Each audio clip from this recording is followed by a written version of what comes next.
Well, here we go for part 2. Birkenau, Auschwitz 2.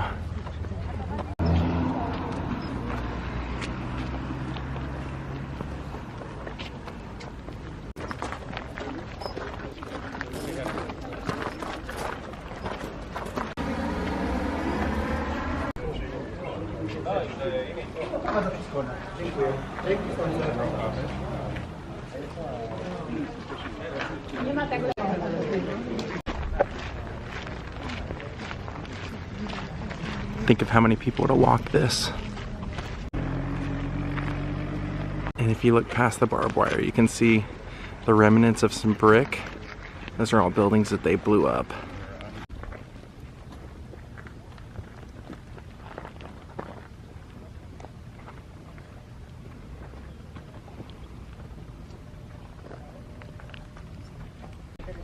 Now, Birkenau was actually built entirely by the prisoners. After 1941, there was nothing here, and they started building on this side, and you can see those brick buildings over there. That's because they had repurposed bricks from basically stolen houses and used them to build these originally. So we're now on that platform where people would have been sorted, and they said more people would have been killed here than at Auschwitz 1, and they would have had gas chambers on both sides. So once they basically looked you over on this platform, they would decide where you were going, and it very well could have been to the gas chambers on either side.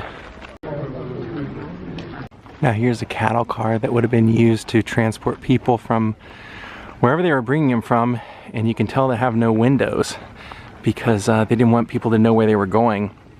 They said people were usually probably up to 60 would have been transported at a time with their luggage, and they would have been standing up as they traveled. They said the furthest distance they brought anyone from was the Greek islands, and it was over a week.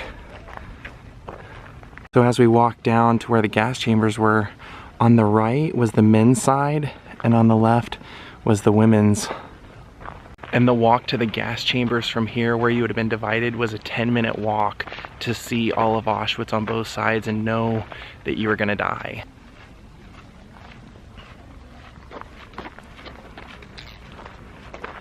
Now, one of the things that I didn't know is that Anne Frank, I knew that she was originally sent to Auschwitz, but she was deemed fit for work and never registered, so she never worked here. She would have been eventually transported out to Bergen-Belsen, where her and her sister died 3 weeks before the liberation. Now, what's really sad is that because of the snow at points, when it would melt, this land would become like a swampland. And because of so many decomposing bodies, you can imagine what it would have smelled like here. And this is the end of the camp. They have a memorial here as well. Now, like I said, this is part of the memorial, and what we were just pointed out was that all of these little stones, all the little cobblestones, each one is here to represent a life that was lost. That's why there's so many stairs going everywhere. Look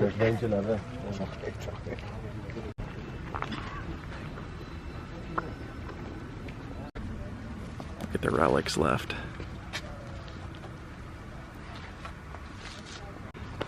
Now over here we're heading over to the what was called gas chamber number 2.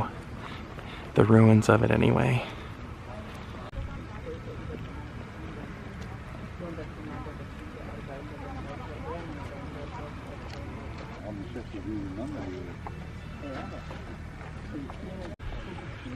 So in this section right here, this would have been the undressing room. And then they would have been taken to that room over there, which would have been the holding room, and they said that the women would have had their heads shaved there, and then they would have been taken to either the crematorium in here. They said they would have had like 15 ovens in there, or possibly gassed. And they said that no one in there would have been alive 20 minutes after being in there, after being escorted over to here.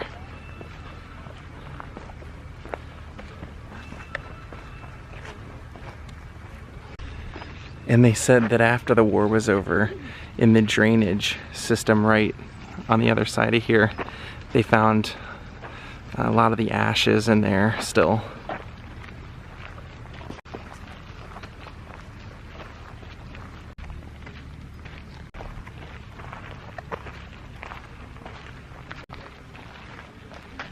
So as you can see, there's a memorial here.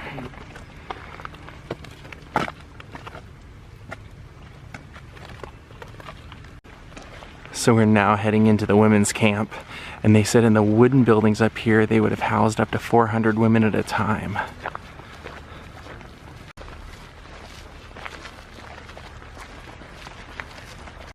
So anytime that there are two chimneys, that means that there was a wood house that was built with those two chimneys and that they were demolished.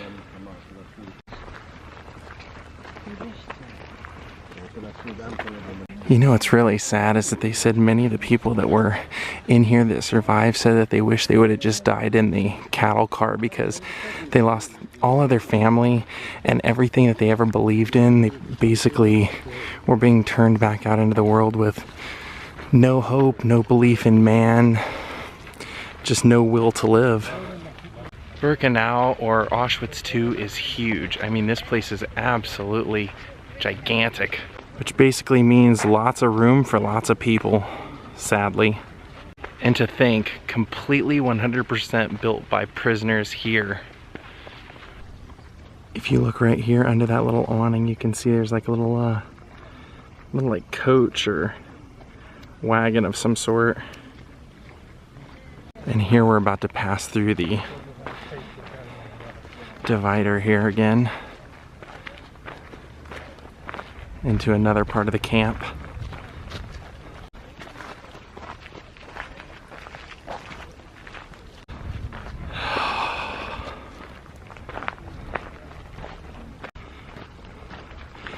Pretty bone-chilling place here when you think about everything that happened.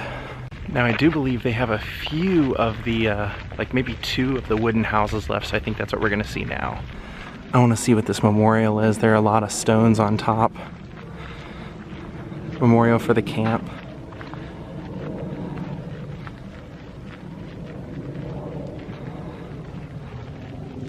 You know what's truly scary about being here? This all happened not all that long ago.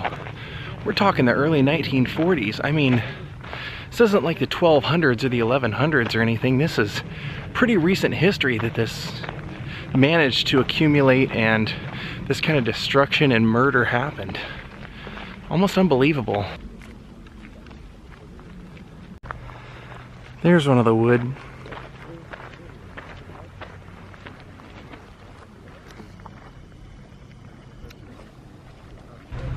So now we're going into the death barrack, used for women and prisoners of the concentration camp who were selected by the SS as unfit for further work to be sent to be murdered in the gas chamber.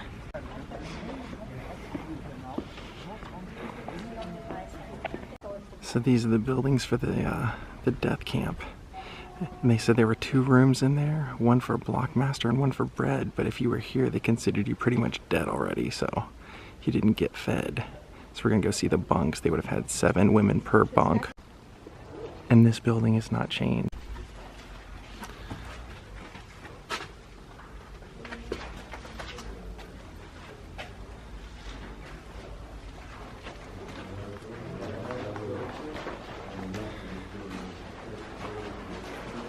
Here you can see the bunks. They were given 7 women per bunk, all the way to on the bottom, and she said they had a major rat problem that would attack people, so you got 1 blanket per floor, per level to share.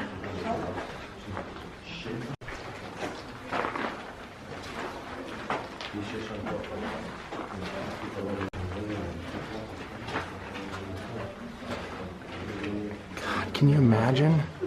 7 people per? She said to stay warm, since they only had 1 blanket, they would all like huddle up together.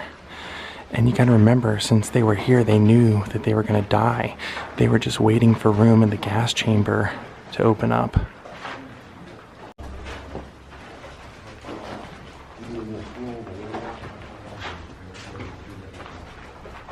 Well, we're gonna call it a day here from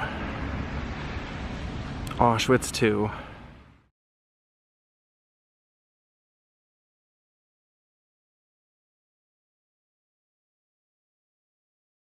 Thank you all for watching, thank you all for learning, and thank you all for not forgetting the victims of this horrible atrocity. Have a great night. We'll see you all tomorrow.